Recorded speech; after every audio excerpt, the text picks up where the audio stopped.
कुम्भकर्णाय विद्महे कोटिरक्षाय धीमहि। ध्यानमूलं गुरुर्मूर्ति पूजामूलं गुरुपदं मन्त्रमूलं गुरुर्वाक्यः मोक्षमूलं गुरुकृपा।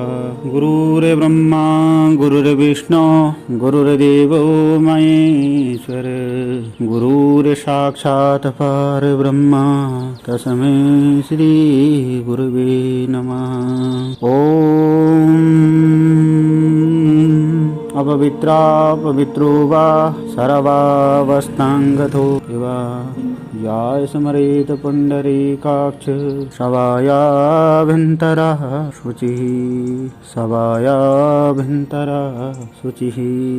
हम परमपिता परमात्मा इस जगत में जितने भी जीव जंतु कीट पतंग पशु पक्षी और जितने भी मानव जीवन हैं उन सब की जो है विशेष चर्चाएं करेंगे अपने मन के दर्पण चैनल पे। मैं आप लोगों से इस विषय पर बोलने की चेष्टा कर रहा हूँ, ध्यान लगा रहा हूँ इस विषय पे कि मन का दर्पण का क्या अर्थ होता है, मन के दर्पण का क्या मतलब होता है, उसका भाव अर्थ क्या है, उसका अर्थ क्या है। मन का दर्पण का मतलब होता है अपने अंतःकरण में देख करके सोच करके हर चीज का विश्लेषण करें। मन के दर्पण का यह भावार्थ होता है।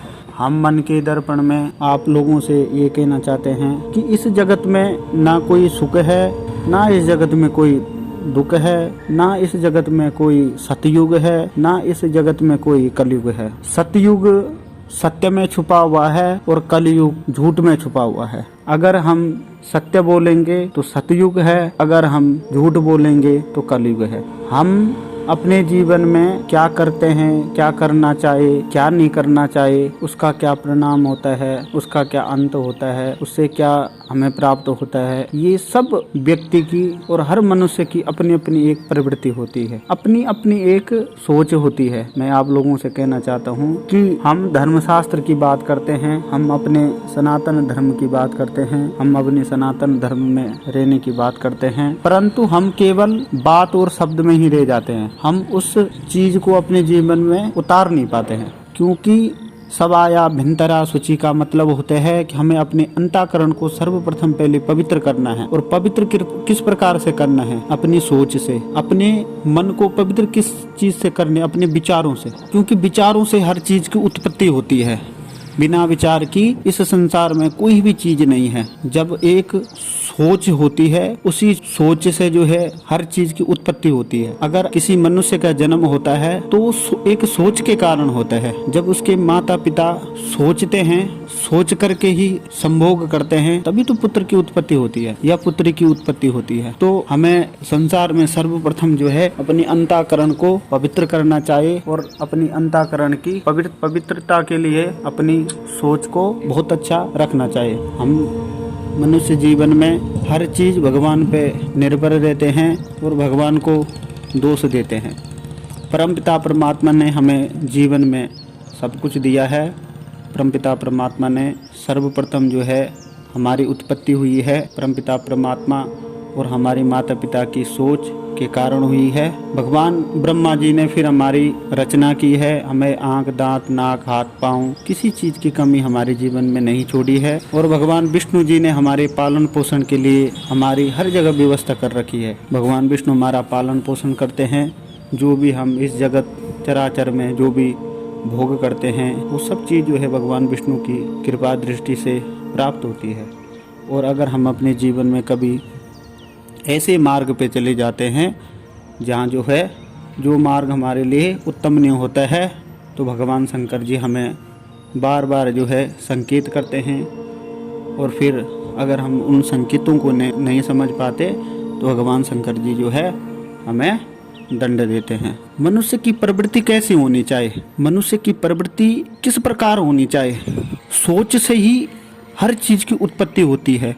एक सोच से ही आदमी किसी चीज़ की रिसर्च करता है, एक सोच से ही आदमी विज्ञान की खोज करता है, एक सोच से ही वो जो है एक पायलट बनता है, एक सोच से ही वो एक आर्मी मैन बनता है, एक सोच से ही वो देश का प्रधानमंत्री बनता है, एक सोच से ही वो देश का राष्ट्रपति बनता है, एक सोच से ही वो जो है इस संसार में कुमार्ग पे चले जाता है। तो इसलिए जो है सर्वप्रथम हमें अपने जीवन में अच्छी सोच और अच्छे विचार पे ध्यान देना चाहिए, परंतु हम इस चीज़ पे ध्यान ना दे करके हम केवल भगवान जी पे ही निर्भर रहते हैं, भगवान जी के पे ही दोष देते हैं। क्योंकि हमारे धर्मशास्त्र में लिखा है कि एक साधे सब सदे, अपने जीवन में एक गुरु या एक मार्गदर्शक अपने जीवन में जरूर होना चाहिए, उसी से हमारा बेड़ा पार होता है। नहीं तो हमारा जीवन एक कटी हुई पतंग की तरह होता है जो आसमान में उड़ने के बाद कट जाती है, वो कहाँ गिरेगी इसका कोई पता नहीं होता है। एक साधे सब सदे, सब साधे सो एक चीज से व्यक्ति की बहुत कुछ हो सकता है, एक चीज से ही।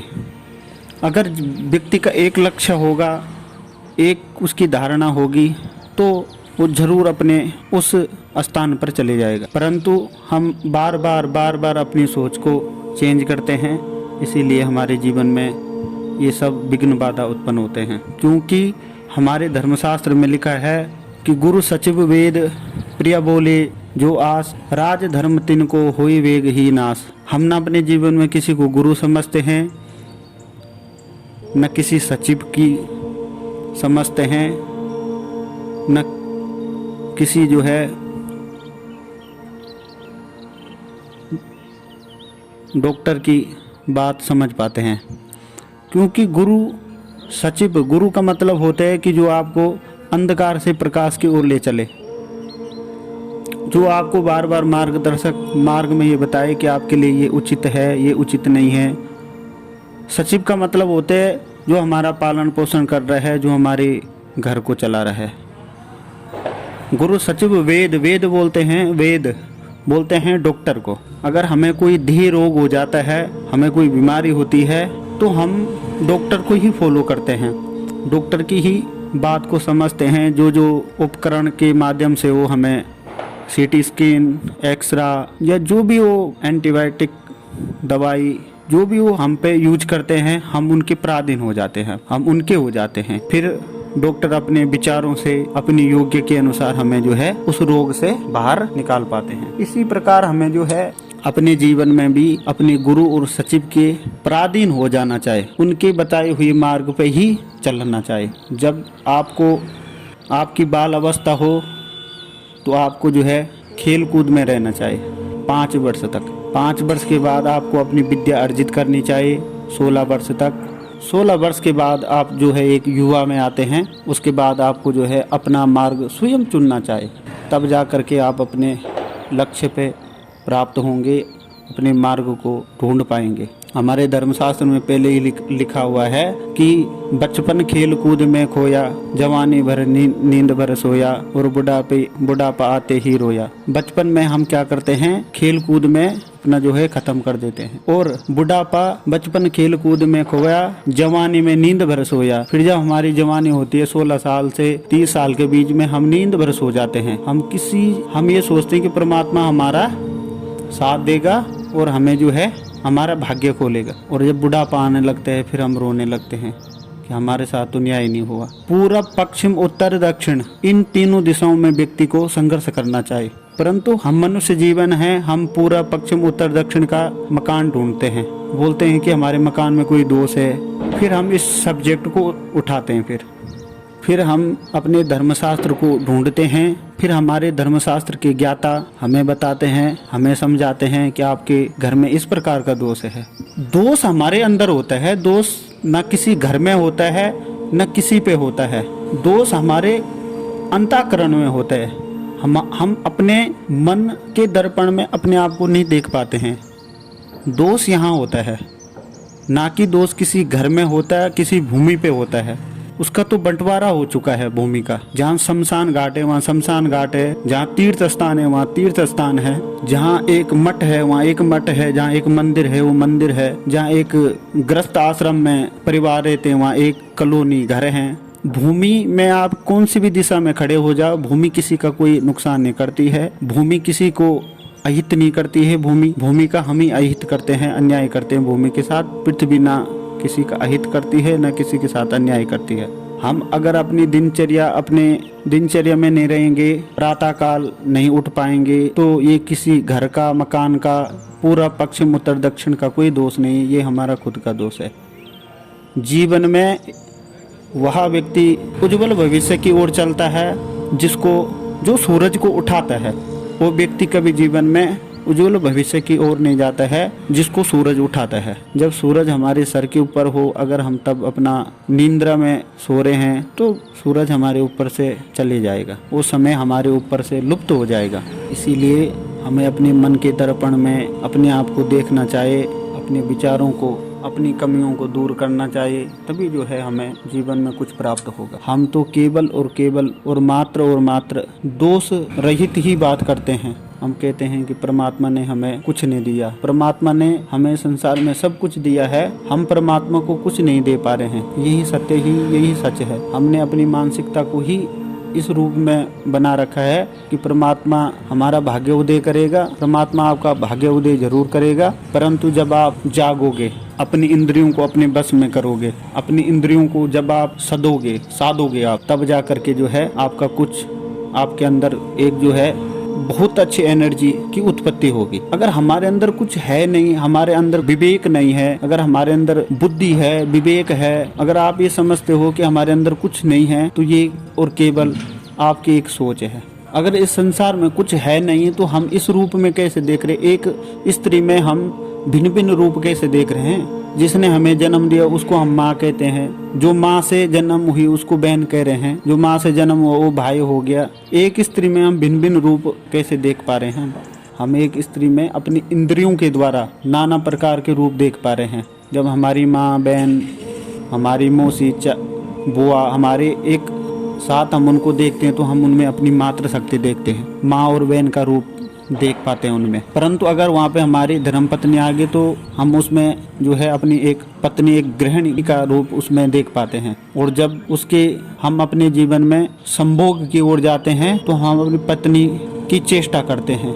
तो हमारे घर में तो माँ, बहन, बुआ, ये सब चीज़ हमारे घर में वही स्त्री है, वही रहते हैं, परंतु हमारी ऐसी सोच, ऐसी इंद्रियां हमारी क्यों नहीं जाग पाती हैं? फिर क्योंकि उसका कारण है, भगवान ने हमें बुद्धि के साथ विवेक दे रखा है, और जिस व्यक्ति का विवेक जब मर जाता है तब उस व्यक्ति के लिए संसार में कुछ भी नहीं बचता है। बिना विवेक का आदमी हमेशा जो है खंडित हो जाता है वो।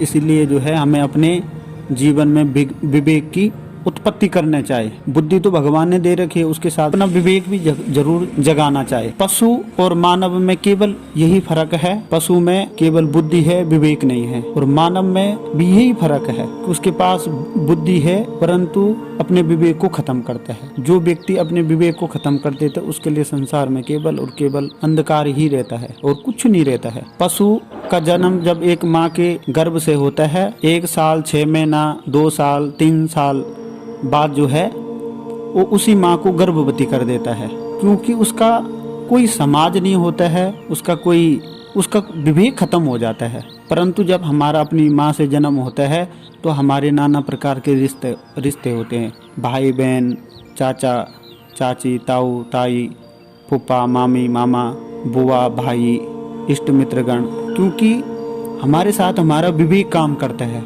हमें किसके साथ कौन सा रिश्ता है। पशु का कोई रिश्ता नहीं होता है, उसके अंदर में कोई विवेक नहीं होता है। तो इसी प्रकार जो है जब हम किसी स्त्री को देखते हैं, मैंने अभी कुछ समय पीछे बताया है कि हम अपने घर में माँ, बहन, बुआ इत्यादि को देखते थे, हमें संभोग की चेष्टा क्यों नहीं दौड़ती है उनको देख के? क्योंकि हमारे अंदर एक विवेक है, हमें पता है ये हमारी माँ है, हमारी ये बहन है, हम अपनी स्त्री को देख करके संभोग की ओर भागते हैं। परंतु पशु के अंदर विवेक नहीं हो पाता है, बुद्धि होती है, वो अपने जो है मालिक को पहचानता है, जानता है, परंतु विवेक नहीं होता है उनके अंदर। इसी प्रकार मनुष्य केवल अंधकार की ओर जाता है और अपने अंतःकरण को दर्पण में नहीं देख पाता है। जिस माँ बाप भाई ने जीवन में या जिस पड़ोसी ने जीवन में हमारा साथ दिया, जिस माता पिता भाई बहन ने हमें जीवन में आगे बढ़ाया और वो हमारे जीवन से अगर चले जाते हैं तो हम उनको शमशान घाट तक उनके साथ जाते हैं। शमशान घाट जाने के बाद घर को आते हैं। घर आने के बाद जो भी एक हिंदू धर्म में एक रीति होती है, नहाते हैं, कपड़े धुलते हैं। वो व्यक्ति कपड़ा धुलता है, कपड़े धो के गंगा जल पीता है। गंगा जल पीने के बाद जो है फिर अपने घर में प्रवेश करता है। अगर हम किसी के मरण में जाते हैं, कोई संसार से चले जाता है, कोई पड़ोसी या कोई इष्ट मित्रगण, तो हम उसके साथ जो है शमशान घाट तक चले जाते हैं। तो हम अपने जीवन में क्या करते हैं, ये सारी चीज़ें प्रक्रियाएं करते हैं। गंगा जल पीते हैं, कपड़े को विसर्जन कर देते हैं। फिर जो है हमें हमारी माँ या हमारी बहन या हमारी जो है गृहिणी धर्मपत्नी हमें घर में प्रवेश देती है। परंतु फिर वही व्यक्ति कुछ समय बाद एक स्थान को चाहता है जहाँ जो है बुच्चर, जिस स्थान को बुच्चर खाना बोलते हैं, और उस बुच्चर खाने में एक पशु को देखता है, फिर उसको मरवाता है। मराने के बाद फिर उसको घर लाता है। घर लाने के बाद फिर उसको उसके अपने अनुसार, अपनी बुद्धि के अनुसार उसके टुकड़े करता है। टुकड़े करने के बाद उसको अपने उसी बर्तन में बनाता है जिसमें वो अपने सात्विक भोजन को बनाता है। बनाने के बाद पूरे घर को परोस के खिलाता है। सुबह उठता है, अपना कुल्ला मंजन नहाता है, जय जय राम, जय श्री राम, मेरे प्रभु राम तुम्हें प्रणाम, ये गुनगुनाना शुरू कर देता है। मैं आपसे ही पूछना चाहता हूँ, क्या अब इस व्यक्ति का विवेक मर गया था? तब इनका विवेक वहाँ पे जागा कि एक व्यक्ति मरा, हम उसके साथ शमशान घाट में गए मुर्दा को जलाने, हमें ये सब प्रक्रिया करनी है, नहीं तो हम पे पाप आएगा। और अब इसका विवेक कहाँ गया जब इसने एक प्राणी को मारा, मरवाया, मरवाने के बाद कटवा के घर लाया उस मुर्दे को, फिर उसको बनाया, पूरे परिवार को परोसा और खा के फिर सोया, और सुबह उठ करके कुल्ला मंजन करके स्नान करके अपने दिनचर्या में चले गया। तब तो ना इन्होंने अपने कपड़े त्यागे, ना नहाए, अपनी अंतःकरण में अपनी जो है, जो अंतःकरण में जो बुद्धि और विवेक से जो किया कार्य, उसमें ये मगन हो गए, अपनी इंद्रियों को इन्होंने प्रसन्न कर दिया। तो ये केवल क्या है, एक सोच ही तो है, एक दर्पण ही तो है। उस दर्पण में हमने ये देखा और इस दर्पण में हम ये नहीं देख पाए। उस दर्पण में हमने वो मुर्दा देखा और इस दर्पण में हम अपने आप को नहीं देख पाए। तो इसीलिए मनुष्य को जो है अपने अंतःकरण में बुद्धि विवेक और अपने दर्पण को जरूर देखना चाहिए कि क्या ये सही है या गलत है। हम अपने धर्मशास्त्र की बात करते हैं, कहते हैं कि हमें अपने जीवन में नाना प्रकार के दंड भोगने पड़ेंगे। इस जीवन में करा हुआ दंड हमें प्रत्यक्ष मिलेगा, पूर्व जन्म में करा हुआ दंड हम भोग रहे हैं। हम कहते हैं कि इस जन्म में करा हुआ पाप हमें दूसरे जन्म में मिलेगा। ये केवल हमारी सोच की उपज है, हमारी सोच है। क्योंकि हमारे धर्मशास्त्र में प्रत्यक्ष लिखा है कि न्यायी 100 वर्षाणी, अन्यायी 10 वर्षाणी। जो व्यक्ति अन्याय करता है उसकी दिन दुगनी रात चौगनी होती है, परंतु 10 वर्ष तक। 10 वर्ष के बाद एक ऐसा बीज का जन्म होता है, उसका सब कुछ नष्ट हो जाता है। उसके घर में एक पुत्र का ऐसा जन्म हो जाएगा, या उसको ऐसा कोई रोग लग जाएगा, या उस पर कोई ऐसी कोर्ट कचहरी, या वो अपना मान सम्मान कहीं ऐसा ख़त्म कर देगा कि जिस कला से वो बढ़ा उसी कला से वो घट जाता है। और न्याय पे चला हुआ व्यक्ति 100 वर्ष तक राज करता है। हम अपने जीवन में कहते हैं कि हमें आज किया हुआ कर्म, हमें मरने के बाद हमें उसका पाप भोगना पड़ेगा। ये हमारी मन की सोच है, मन की उपज है हमारी, ये मन से सोची हुई बात है हमारी। हम आज एक उदाहरण के साथ आपको समझाने की कोशिश करते हैं। हमने अपने सामने एक आम का पेड़ देखा, हम वहाँ गए, पेड़ हमारा नहीं था, उस पे लगे हुए आम हमारे नहीं थे, परंतु हम वहाँ गए, वहाँ जा कर के हमने तोड़ा, तोड़ने के बाद हमने उसको खाया। खाने के कुछ समय बाद उस पेड़ का जो व्यक्ति था, जो उस पेड़ का रखवाला था, वो वहाँ पे आए और उन्होंने हमें चोर समझ करके हमारी पीठ पे 2 लाठी मारी। 2 लाठी मारने के बाद हमारे आंसू निकले। अब आप इस दृष्टांत से समझो कि मन में एक विचार आया कि मैं सामने जाऊं और उस फल को तोड़ करके लाऊं, विचार मन से आया ना, मन ने ही सोचा ना। गया कौन? पाँव। चले तो पाँव, मन तो नहीं चला। मन में तो विचार उत्पन्न हुआ। गए कौन? पाँव। तोड़ा किसने? हाथ ने। खाया किसने? दांत और जिह्वा ने। गया कहाँ? पेट में। लाठी पड़ी, रोए कौन?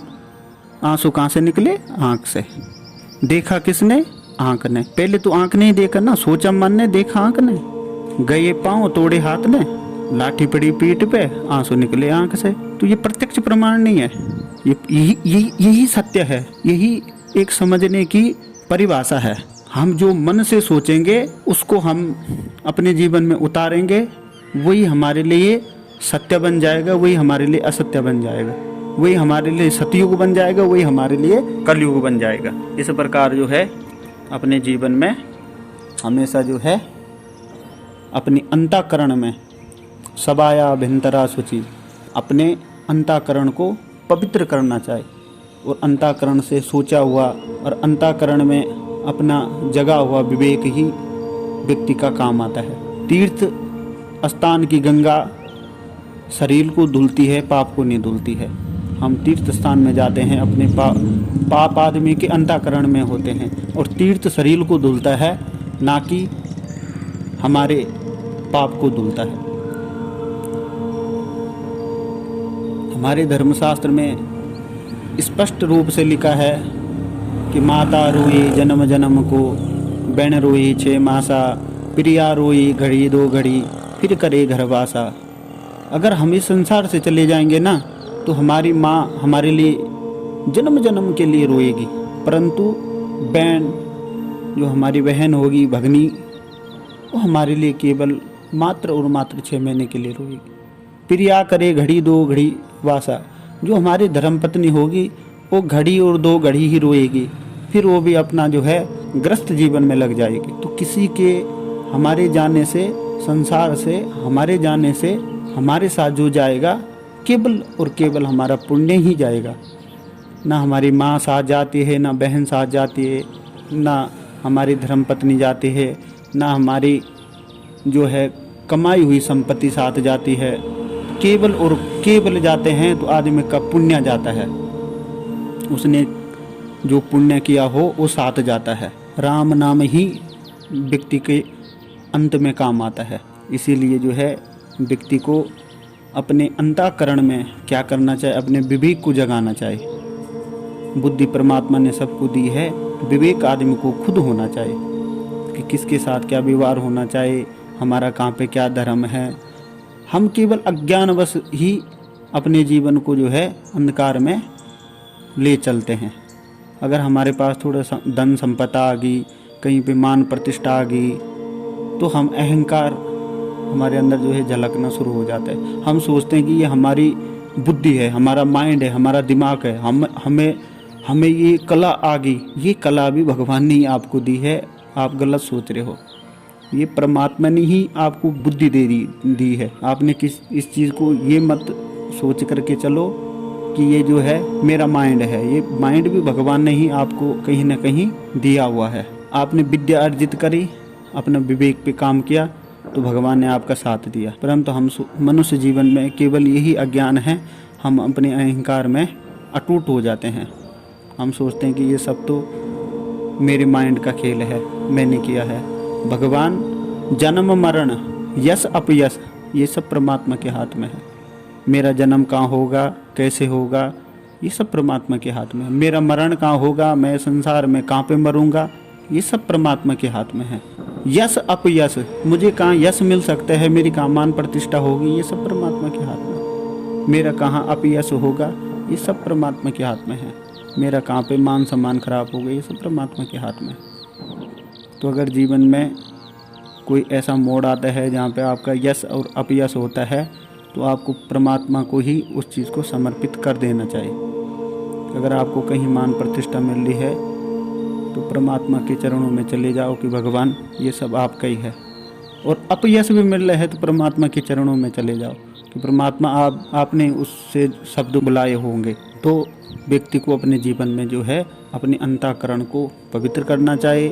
अपने अंतःकरण में देख करके ही बुद्धि और विवेक से काम करना चाहिए।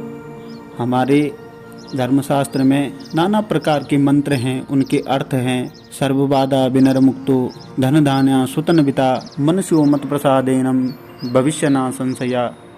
हमें जो है मनुष्य रूप में आकर के जो है सर्वबाधा विनर्मुक्तो, सर्व बाधाओं से मुक्त होना चाहिए। हमारे ऊपर किसी प्रकार की कोई बाधा ना हो, ऐसा हमें भगवान परमपिता परमात्मा से प्रार्थना करनी चाहिए। सर्व बाधा विनर्मुक्तो धन दाना सुतन विता। हे परमात्मा, जो हमारे पास धन है और जो धान्य है, अनाज है, हे परमात्मा उसमें सुख हो। ऐसी परमात्मा की शरणागति में रह करके ही ये चीज़ प्राप्त होती है। धन दाना सुतन विता मनुष्यो मत प्रसादेनम। जितने भी मनुष्य हैं वो सब जो है हमें हमसे प्रसन्न रहे। मनुष्यो मत प्रसादेनम भविष्य ना संशया। हे परमपिता परमात्मा, हमारा भविष्य कभी जीवन में संशय में न रहे। ऐसा न हो कि हमारी उम्र 60 साल 40 साल 45 साल होगी और हम अपने जीवन का यही निर्णय नहीं कर पाए कि हमें अपने जीवन में क्या करना है क्या नहीं करना है। जय माता दी, जय श्री राम।